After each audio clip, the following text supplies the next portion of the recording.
Today we all have come here. It is a very auspicious day, Vaikunta Ekadashi.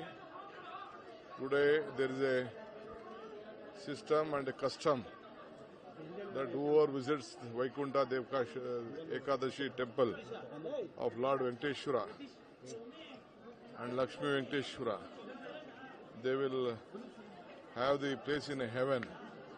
That is the custom what we are. That is the custom whatever we are having. So we all every day, every year we participate in this. So it is our culture. Dharmo Rakshati Rakshata.